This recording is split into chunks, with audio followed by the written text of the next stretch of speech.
In the second section, we will talk about the clinical leadership. As said in the former section, leadership is a nebulous concept and means different things to different people. As such, leadership is difficult to define and difficult to measure, but is becoming increasingly cited as an important component recently in healthcare systems.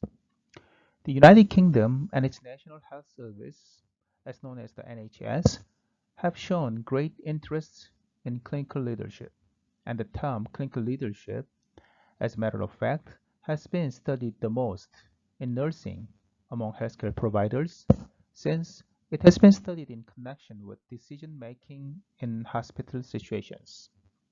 Let's look at the definition according to the Joseph and Herbert uh, in 2015, published in the Nursing Journal. Clinical leadership is defined as the process of influencing point-of-care innovation and improvement in both organizational processes and individual care practices to achieve quality and safety of care outcomes.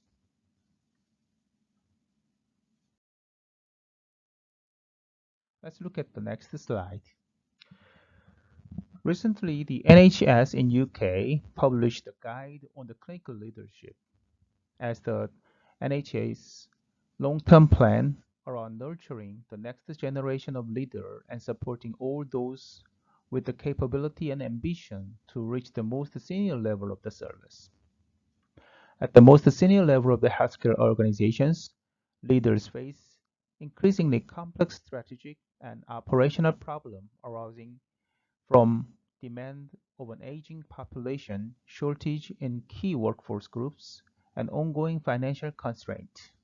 These challenges demand effective team-based working within and across traditional organizational and sector boundaries, innovation and experimentation to find new ways of delivering care, and collaborative and compassionate leadership to enable health and care staff to do their best work. Evidence suggests that professionally diverse teams and clinicians at board level increases the likelihood of meeting these challenges. Drawing on this, the NHS long-term plan highlights the importance of visible senior clinical leadership in enabling and assuring the delivery of high-quality care both within organizations and in the new system architectures. Once again, clinical leadership can mean different things in different contexts. These meanings are often conflated, which can make participating in senior organizational management more difficult for people with clinical backgrounds. One common use is a professional leadership, in other words, leading or having responsibility for those who share a common training route or set of qualifications. In the guide, the NHS focus on another common use, which is about participating in senior leadership teams, such as unitary boards that have a collective responsibility for enabling and assuring organizations to deliver the whole range of their function. In this context, bringing a different perspective to a team conversations and strategic decisions, the outcomes of which are jointly owned, is an importance as a representing a profession. Those professions include allied health professionals, doctors, healthcare scientists, midwives, nurses, pharmacists, psychologists, social workers. The new framework for actions on clinical leadership is as shown in this slide: widening perspective, building confidence, practical levers, organizational culture, and talent management are all included in a new framework for action on clinical leadership.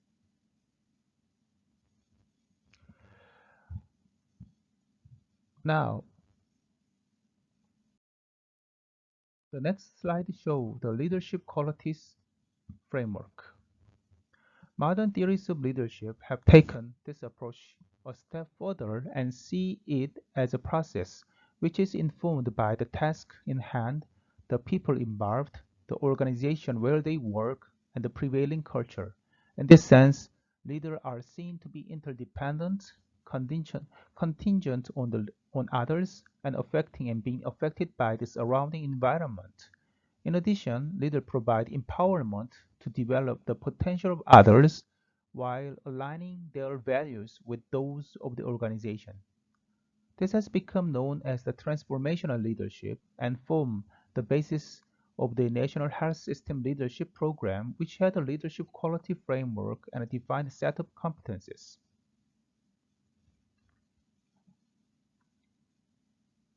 The framework, the framework was composed of three categories: personal qualities, setting directions, and delivering the service, which were divided into 15 qualities. Personal qualities are at the core of framework, as NHS leaders are seen to draw upon these essential attributes. Setting directions describes how the leaders set a vision for the future, and delivering the service explains how this vision is then implemented. This framework is helpful as it focuses on leadership as a process and has undergone further revision to form the new leadership framework. The new leadership framework provides a consistent approach to leadership development for staff in health and care, irrespective of discipline, role or function, and represents the foundation of the leadership behavior. Let's look at the table 1, the qualities within the NHS leadership quality framework. The first category, personal qualities, have self-belief, self-awareness, self-management, drive for improvement, personal integrity. Self-belief can be described as how the inner confidence of succeeding can overcome obstacles for service improvements. Self-awareness is knowing how your behavior can affect others. Self-management means how managing your emotions can develop resilience. The next, drive for improvement, means how a deep motivation to improve performance can make a real difference to others' health and quality of life. The final one, personal integrity, is a strong commitment to openness, honesty, inclusiveness, and high standards in undertaking the leadership role. And the second category, setting directions, have seizing the future, intellectual flexibility, broad scanning, political astuteness, drive for result. Seizing the future means the being prepared to take actions now to shape and implement a vision for the future. Intellectual flexibility means ability to embrace and cut through ambiguity and complexity and be open to creativity. Broad scanning refers to taking the time to gather information from a wide range of sources.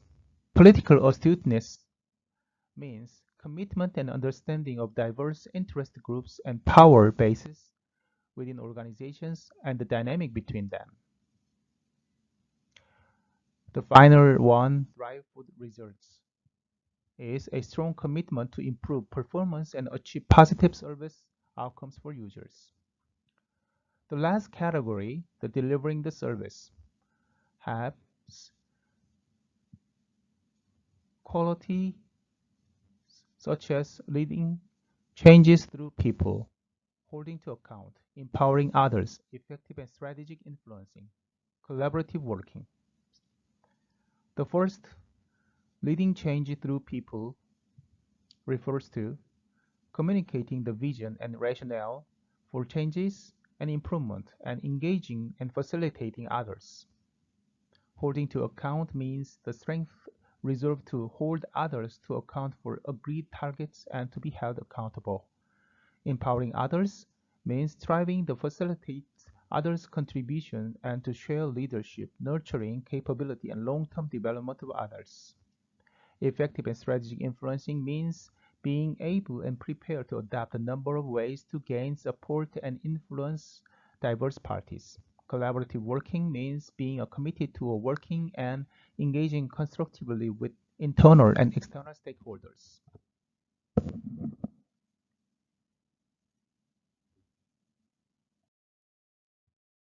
Now moving on to the leadership and dentistry. In 2017, at European Journal of Dental Education, Waldman and colleagues published a meaningful commentary on leadership education. Actually, the discussion surrounding leadership in dentistry is relatively young. In the UK, a number of empirical opinion-based papers have been published, predominantly in the British Dental Journal, in the past several years. These papers outline the need for leadership to meet the reported challenges facing the dental profession as a whole: government spending policies, health service restructuring, changes in the service delivery, and patient perception and expectations. High-profile UK government commissioned reports, the DASI report, the High Quality Care for All, NHS The Next Stage Review, and in dentistry, the Steele report, review of the NHS dental service in England, have helped to stimulate the interest and debate. These reviews promote the importance of the effective clinical leadership in improving patient care. Another drive for the interest in the leadership is the need for the dental professional to be more directly involved in the commissioning and governance of care provision. General dental practitioners are now taking on roles for which many feel unprepared. There is therefore emergent interest in thinking about how dentistry might benefit from better leadership. As a starting point, attempts have been made to identify what leadership in dentistry actually means, who should be involved in, and what it should do. Morrison and Macmillan provide a useful overview of current issues and call for a number of developments. The first one, a rethink of the role that leadership plays in dentistry. The second one, a need to outline the leadership requirements for the profession. Third one is a need to involve the whole dental team. The fourth one, the development of new approaches to leadership. The final one, a need to develop leadership education at all levels.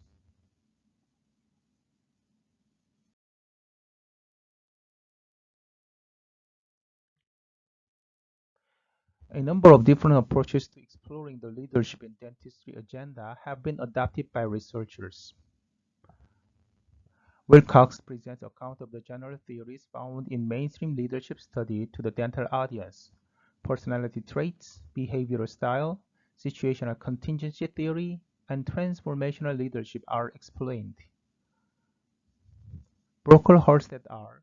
Brocklehurst and colleagues explore the clinical leadership in dentistry and outline their interpretation and developments in leadership theory from what might be considered the attributes of good leader. For example, charisma, intelligence, self-confidence, to processual leadership, and description of the transformational leadership. As we explore later, such approaches constitute a conventional or traditional consideration of leadership theory. The UK NHS Clinical Leadership Competency Framework is reproduced within their account, and its proposed benefit prompted a consistent approach and universal application to all members of the healthcare teams. In conclusion, leadership and dentistry have this kind of features between them.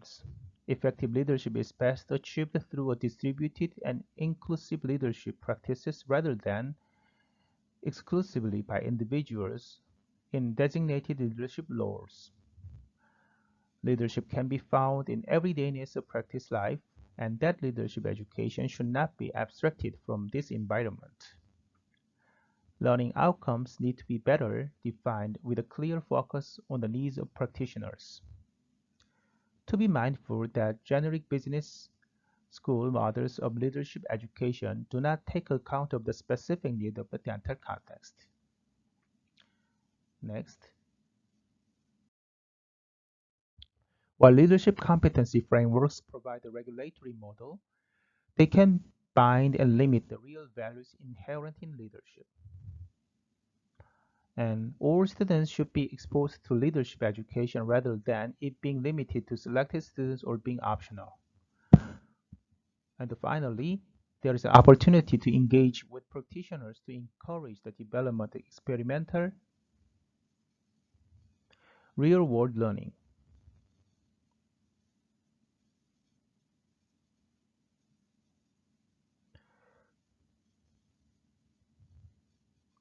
So, what is the leadership in dentistry?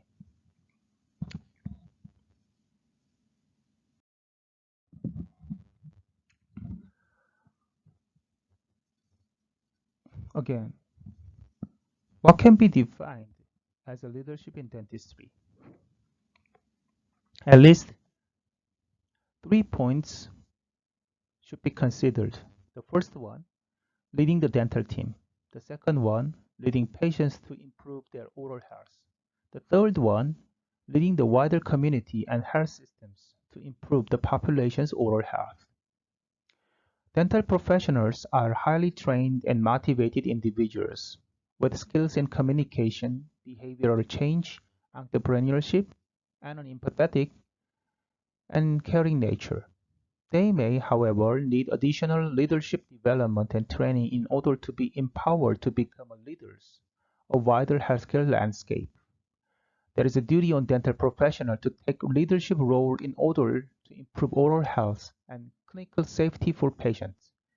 Clinicians are uniquely placed to understand the real world and everyday problems encountered in dental practice and find the solutions to these.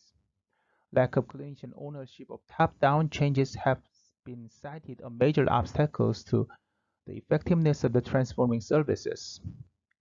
Clinicians need to have the opportunities to use their knowledge and skills to make changes for the wider profession and patients, shape the future of the oral health, and reduce the disillusionment within the profession. Challenges to developing dental leaders include a lack of common vision, lack of professional morale, and not knowing how to develop good leaders. Further barriers may be lack of time and resources, as well as clinicians feeling unable to contribute to leadership due to the hierarchical nature of healthcare system.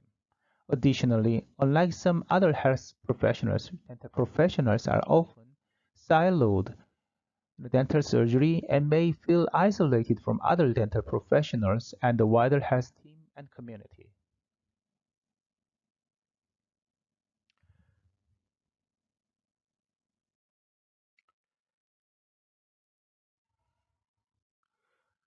Many dental professionals may be managers of a team or a business, but this is not inherently the same as being a leader.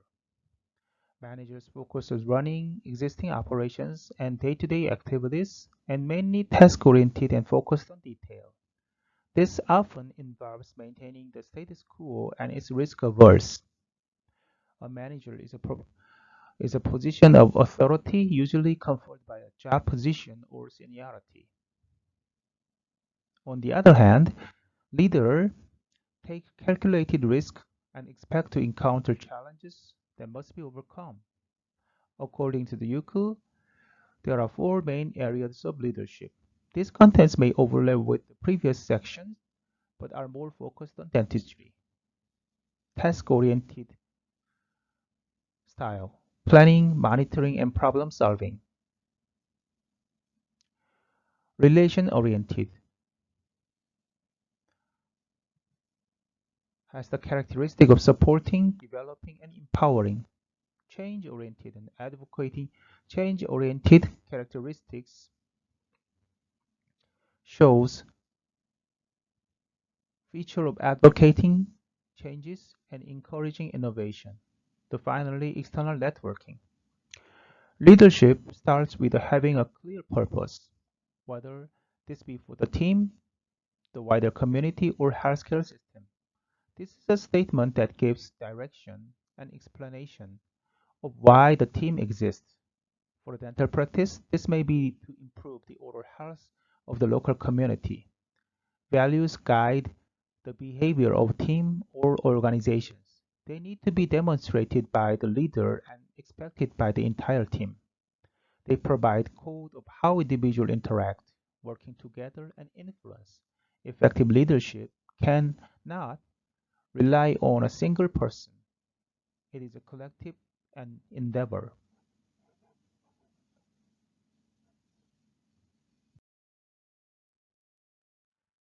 Gorman and colleagues suggested six leadership styles and argued that successful leaders need to be able to switch between them depending on the situations. Affiliative style creates harmony and builds emotional bonds with an emphasis on the individual.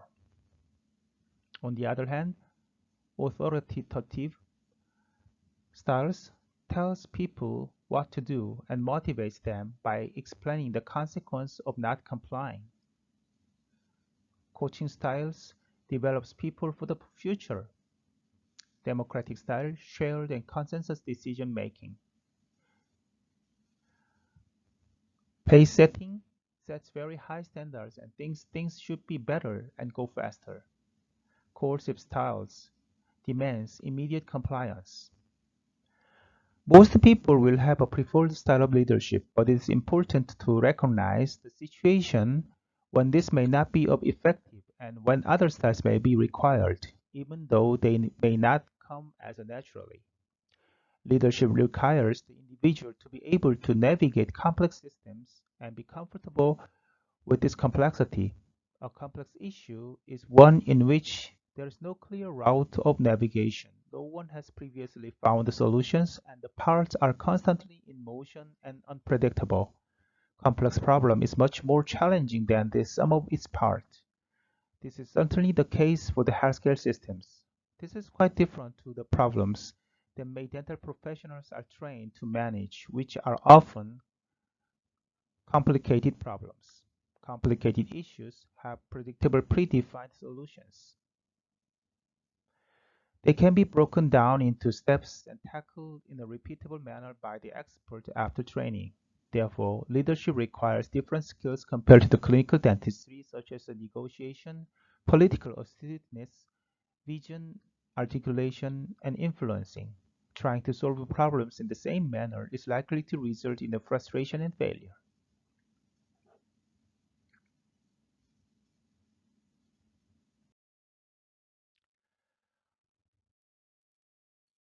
One more things we should consider. Emotional intelligence. Emotional intelligence is the ability to understand and manage your own emotions and those of others in order to resolve conflict, empathize with others, and communicate effectively.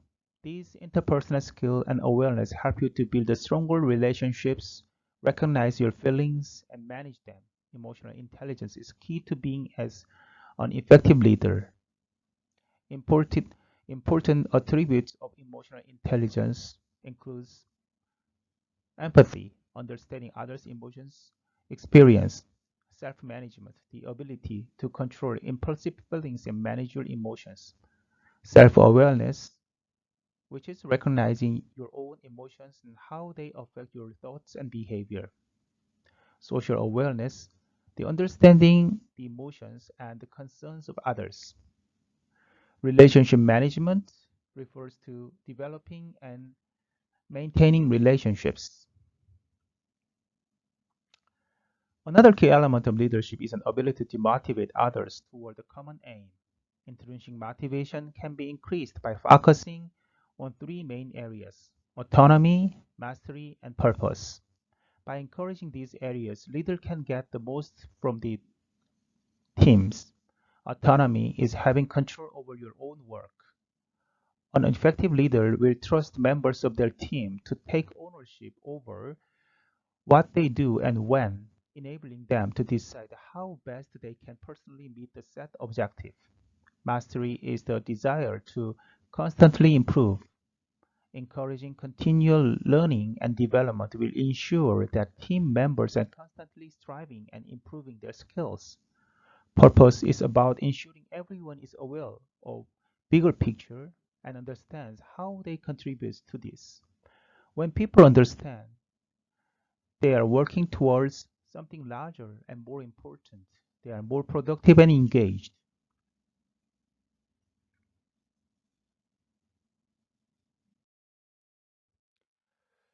Other factors to be considered will be talked about now. Teamwork has a positive effect on healthcare performance, and there is a positive association between teamwork cultures and patient satisfaction of care. Leaders take a key role in enabling effective team working, providing inspiration towards a common vision, and creating a culture of trust and openness between all team members. Clinical teams perform best when their leaders value and support staff, ensuring that the main focus is on patient care and that team members have enough time to effectively provide care to patients. Team leaders are most effective when they work to emphasize shared and collective leadership and when they establish well-structured teams. Collective leadership is about everyone taking responsibility for the success of team or organization, not just for the individual jobs. This requires the distribution of leadership power to those that have the motivation and capability wherever they may sit in the hierarchy. Leadership is the most influential factors in shaping organizational culture to ensure the delivery of continuously improving, high quality, safe, and compassionate healthcare. The Public Inquiry Report, which examined the causes of falling in care at the Stepshire NHA Foundation Trust, recommended improved support for stronger healthcare leaderships. Leadership are crucial developing a culture of leading, openness, and transparency and encouraging staff to raise concerns with fear of retribution. Leadership and good staff support are fundamental to culture, and this directly relates to patient experience and safety and quality of care. Leadership skills can, like other skills, be learned and improved. Skills can be developed in different ways, and a mixed methods approach will often help achieve the best result. This includes learning theoretical knowledge and understanding, but also gaining guidance and mentoring as you learn through experience. Leadership is, however, more than just a set of skills. It also encompasses attitudes and beliefs. And it is also crucial as a leader to understand your own personality type and be aware of how this affects other people. There are a variety of tools available that can give you insight into how perceive the world, how you make decisions, and how your personality type may impact others. Probably the most famous ones are being the Myers-Briggs. Although the article tells about the UK situation, we need to understand the role of dentists of Korea. It is important that the dental profession embraces leadership roles and provide a voice for the profession in the wider healthcare systems. There is a move toward more integrated care through primary care networks and integrated care systems. If the profession does not have a seat at the table during the formation of these networks, then dentistry will sadly be excluded, often not by intention, but due to lack of representation. It is crucial that dental professionals lead the health and social care workforce in improving the oral health of the population and advocate the importance of good oral health. Leadership skills are important to all members of the dental teams, and this is the only going to increase as dentistry moves further toward the multidisciplinary team care model. Dental professionals must engage with the wider healthcare system and put themselves forward if they truly want to see the clinician-led decision-making and positive change to healthcare system which they work in.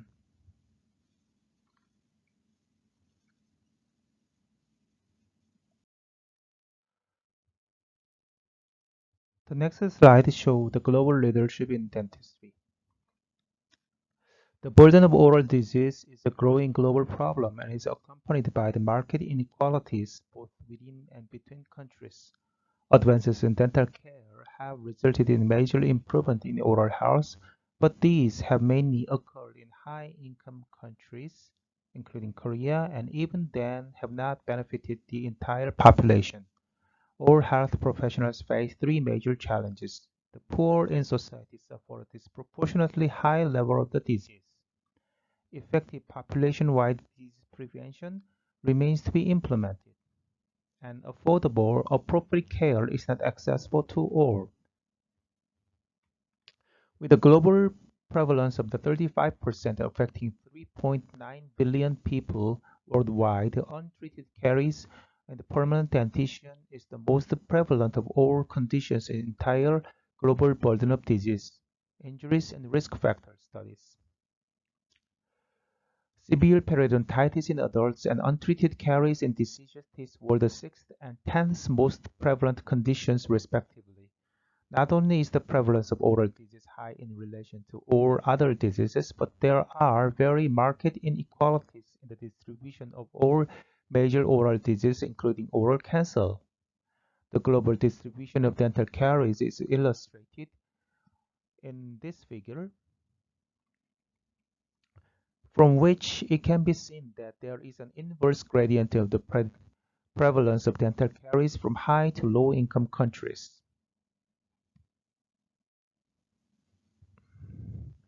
Oral disease additionally have a significant adverse impact on the quality of life. Pain arising from dental disease is the most important cause of disturbed sleep in children, contributing to poor performances in school. In adults and older people, dental pain, suffering, and discomfort severely restricted dietary intake and social functioning. These high levels of oral disease and their wider impact on health and developing constitute a major public health challenge, especially in underprivileged groups in all countries. Regrettably, even where overall improvements have occurred, inequalities persist. To achieve sustainable improvements in oral health and reduction in oral health inequalities, strategies will be required to both manage the existing burden of disease and deliver effective prevention. The traditional high-income country model of dental care is inappropriate for the management of disease at the global level. It is not only unaffordable, but in low and middle-income countries, the necessary human resources are simply unavailable or distributed unequally. So, very different models of care will be required.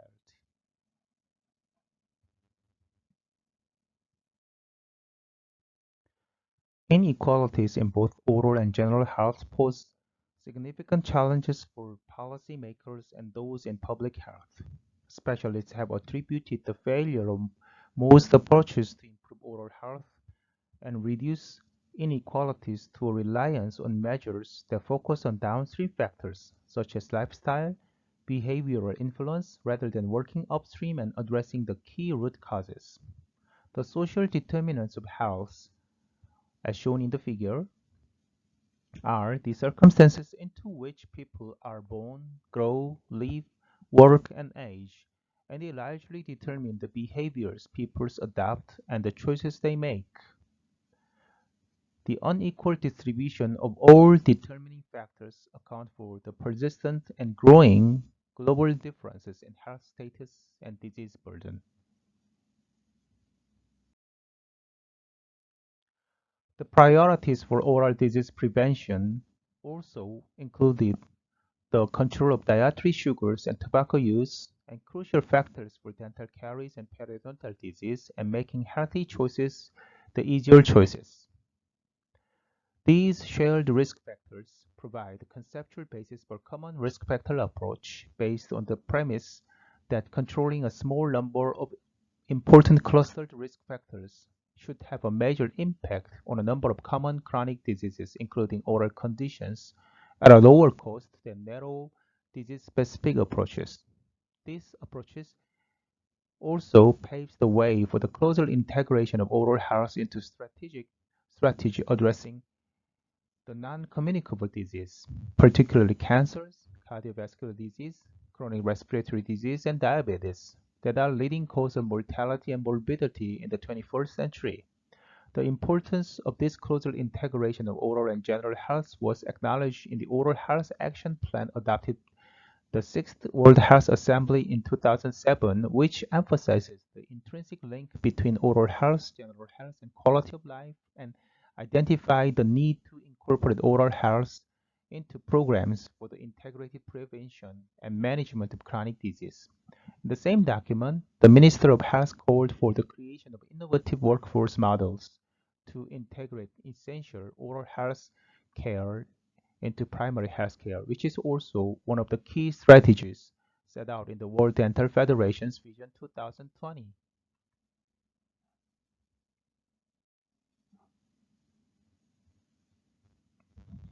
In conclusion, current approaches to the control of the oral disease are of limited effectiveness and economically unsustainable. A radical changes in policy is called for, and the scope of the horizontal approach that addresses a number of diseases at the same time and uses the common risk factor approach should be widened to include oral disease. The oral healthcare workforce will require decisive, transformational leadership to achieve the necessary integration of oral health into general healthcare that will require. At the same time, more effective advocacy is needed to make the cases for the wider contribution that oral healthcare professionals can make the reduction in the global non-communicable disease burden and improve the general health. These are challenging aims, but their realization has potential to achieve the reintegration of oral healthcare into the wider body of medicines as part of the resilient, responsive workforce needed to meet the healthcare challenges of the 21st century.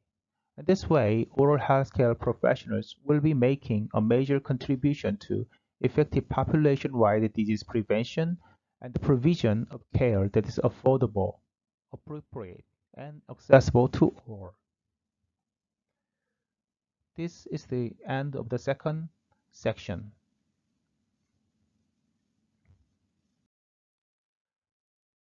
네, 이때까지 수고 많이 하셨습니다. 네, 고생 많이 하셨고요. 네, 호목을 알려드리겠습니다. 네, 두 가지에 대해서 A4 한 페이지 이상, 네, 한 페이지만 쓰시면 된다는 얘기입니다. 한 페이지에 12폰트로 줄간격 1.5배 워드에서 혹은 아래 한글에서 160%로 지정하셔가지고 다음 주 월요일 8시까지 주시면 됩니다. 두 가지 문제는 저희 서울대학교 치의학대학원이 글로벌 리더십을 가지기 위해서 쓸 수 있는 전략은 무엇인가? 네, 제가 세 번째 섹션에서 그 한 가지 예를 보여드리도록 하겠습니다. 두 번째, 대한민국 치의학이 글로벌 리더십을 추구하는 데 있어서 장애물과 이를 극복하기 위한 전략은 무엇인가에 대한 내용이 되겠습니다. 자, 좋습니다. 그럼 여기까지 하시고 세 번째 섹션으로 넘어가도록 하겠습니다. 감사합니다.